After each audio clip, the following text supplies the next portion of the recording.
بسم اللہ الرحمن الرحیم۔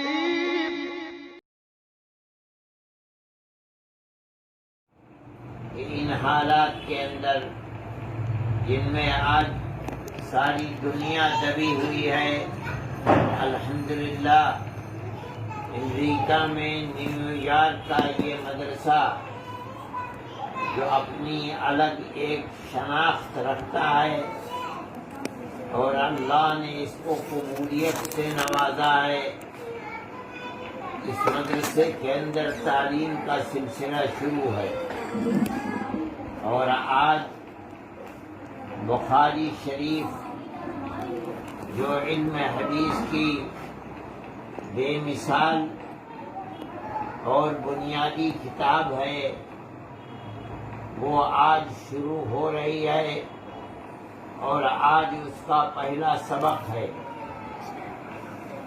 میں یہ سمجھتا ہوں کہ اپنی بیماری اور علم کے اعتبار سے تہی دستی یہ چاہتی تھی کہ خود وہ استاد محترم جو بخاری کا درس طلباء کو دیں گے، وہی بخاری کے سبق کی شروعات بھی کرتے، لیکن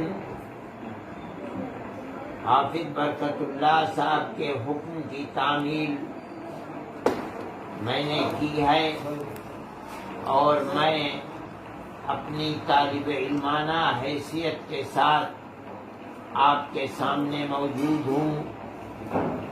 اور آج الحمدللہ دارالعلوم نیو یارک کے اندر درس حدیث شروع ہو رہا ہے۔ اللہ خیرات و برکات سے نوازے اور بہتر سے بہتر انجام تک پہنچائے۔ اس بات کو طلبہ حدیث کو سمجھنا چاہیے کہ علم حدیث کہا جاتا ہے علم نسب الی رسول اللہ صلی اللہ علیہ وسلم قولا او فعلا او صفتا او تقریرا، یعنی یہ وہ علم ہے جس کی نسبت آقا نامدار سید الانبیاء والمرسلین حضرت محمد صلی اللہ علیہ وسلم کی طرف ہوتی ہے، یعنی اس اعتبار سے کہ آپ نے زبان سے فرمایا یا آپ نے اپنے عمل سے اس کو پیش کیا، یا آپ کا چہرہ انور ایسا تھا اور آپ کا قد و قامت ایسا تھا، آپ کی صفات کیا ہیں، اور یا آپ کے زمانے میں آپ کے سامنے کوئی چیز کی گئی اور آپ نے اس کے اوپر سکوت کو اختیار کیا، جائز یا ناجائز کا حکم نہیں لگایا، تو اس کو علم حدیث کہا جاتا ہے۔ یعنی جس کا مطلب یہ ہے کہ آپ جو کچھ اس کے اندر پڑھیں گے، اس کتاب کے اندر، وہ یا تو آپ کے اقوال ہوں گے کہ آپ نے یہ زبان سے فرمایا، یا آپ کے افعال ہوں گے کہ آپ نے یہ عمل کیا، آپ نے نماز پڑھی، آپ نے سجدہ کیا، آپ نے رکوع کیا، آپ نے تہجد پڑھے،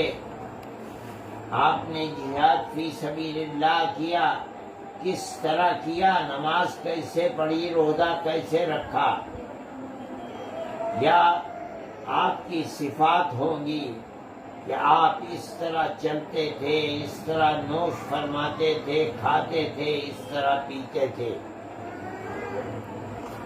یا آپ کے سامنے عمل کیا گیا، آپ نے دیکھا اور سکوت اختیار کیا، یہ بھی دلیل ہے اس چیز کی کہ یہ عمل اسلام کے اندر جائز ہے، یہ حجت شرعی ہے۔ انہی چیزوں کا ذکر اس کتاب کے اندر ہوگا۔ علم حدیث کی بہت سی کتابیں ہیں، آپ بھی اس کتاب کے ساتھ امام مسلم کی جمع کی ہوئی کتاب کو پڑھیں گے، ابو داؤد، امام ترمذی، امام نسائی، اور اسی طریقے پر موطا امام مالک، موطا امام محمد رحمہم اللہ، ان کتابوں کو آپ پڑھیں گے۔ لیکن امام بخاری کی یہ کتاب ان تمام کتابوں میں امتیاز کی صفت رکھتی ہے، اس لیے اس کتاب کو اصح الکتب بعد کتاب اللہ کہا گیا ہے۔ اللہ کی کتاب کے بعد یہ کتاب سب سے صحیح ترین کتاب ہے۔ جو روایات اس کے اندر آئی ہیں وہ جو اپنا درجہ رکھتی ہیں، عام طریقے پر دوسری کتابوں کے اندر احادیث جو جمع کی گئی ہیں ان کا یہ رتبہ نہیں ہے۔ اس لیے اس کتاب کے پڑھنے اور پڑھانے کی طرف اور کتابوں کے مقابلے میں خاص طریقے پر ہر زمانے میں توجہ زیادہ دی گئی ہے۔ صاحب کتاب نے اب آپ جب اس کتاب کو شروع کریں گے تو آپ کو محسوس ہوگا کہ سب سے پہلے